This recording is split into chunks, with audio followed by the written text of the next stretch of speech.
तो next is equivalence relation.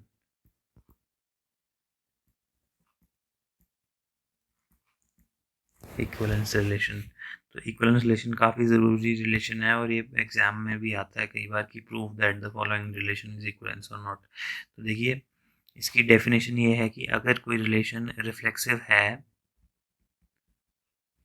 Symmetric है,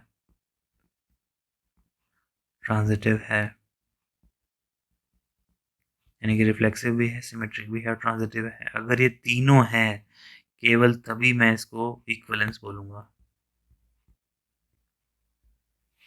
If a relation is reflexive as well as symmetric as well as transitive, then the relation can be called as equivalence relation। ठीक है, तो ये इसकी definition थी। Example के through देखते हैं। तो देखिए अगर एक एग्जाम्पल लिया मैंने, इसमें ए कॉमा बी कॉमा सी, इसमें 3 एलिमेंट हैं।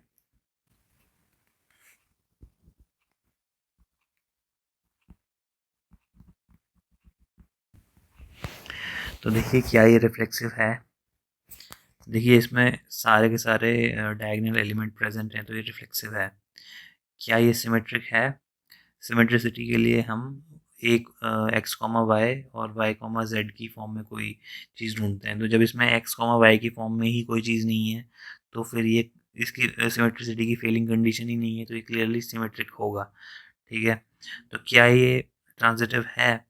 तो ट्रांजिटिविटी के लिए फेलिंग कंडीशन क्या है कि एक्स कॉमा वाई और वाई कॉमा जेड की फॉर्म में अगर कोई दो ऑर्डर्ड पेयर हो, तो एक्स कॉमा जेड की फॉर्म में कोई ऑर्डर्ड पेयर के होने या ना होने से मैं उसको ट्रांजिटिव डिक्लेयर या नहीं डिक्लेयर कर सकता। ठीक है, तो जब एक्स कॉमा वाई और वाई कॉमा जेड की फॉर्म में यहाँ पे कुछ है ही नहीं, तो ट्रांजिटिविटी की फेलिंग कंडीशन ही नहीं है, तो मैं इसको ट्रांजिटिव बोल सकता हूँ। तो क्योंकि ये रिफ्लेक्सिव भी है, क्योंकि ये सिमेट्रिक भी है, क्योंकि ये ट्रांजिटिव भी है, इस वजह से ये एक इक्विवेलेंस रिलेशन है। और इस रिलेशन की खास बात ये है कि it is the smallest equivalence relation on set ए।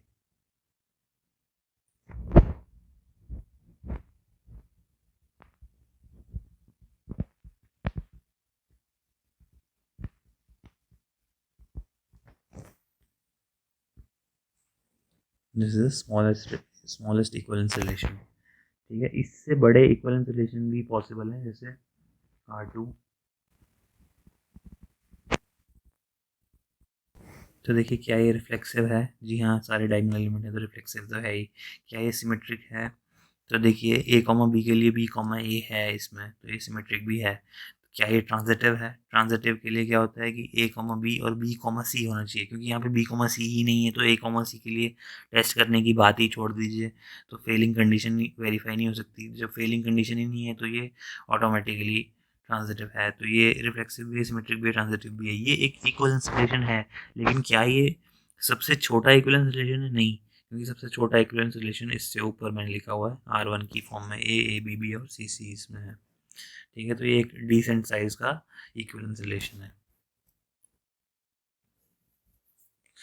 अच्छा, तो जो सेट ए क्रॉस ए है उसके सारे एलिमेंट्स को इन्यूमरेट करें अगर हम, A comma A, B comma B, C comma C, A comma B, B comma C, A comma C, C comma A, C comma B और B comma A cross A के सारे elements को अगर हम enumerate करते हैं तो क्या ये रिफ्लेक्सिव है।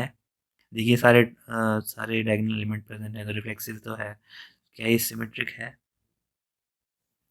तो सिमेट्रिसिटी के लिए ए कॉमा बी के लिए बी कॉमा ए होना चाहिए, बी कॉमा सी के लिए सी कॉमा बी होना चाहिए। तो देखिए इसमें सारे सिमेट्रिक पेयर हैं, तो ये इसलिए सिमेट्रिक भी है। और क्या ये ट्रांजिटिव है। तो देखिए ए कॉमा बी और बी कॉमा सी के लिए ए कॉमा सी है इसमें, तो ट्रांजिटिविटी के रूल्स भी ये फॉलो कर रहा है। तो ये एक इक्विवेलेंस रिलेशन है, लेकिन ये सबसे छोटा नहीं, ये सबसे बड़ा इक्विवेलेंस रिलेशन है। तो this is largest equivalence relation. तो आपने देखा कि स्मॉलेस्ट इक्विवेलेंस रिलेशन क्या होता है, और मीडियम साइज का इक्विवेलेंस रिलेशन क्या होता है, और लार्जेस्ट इक्विवेलेंस रिलेशन क्या होता है। ठीक है, तो अभी हमने देखा कि इक्विवेलेंस रिलेशन क्या होता है। जो रिलेशन रिफ्लेक्सिव भी हो, सिमेट्रिक भी हो, ट्रांजिटिव भी हो, तो उस रिलेशन को इक्विवेलेंस रिलेशन बोलते हैं।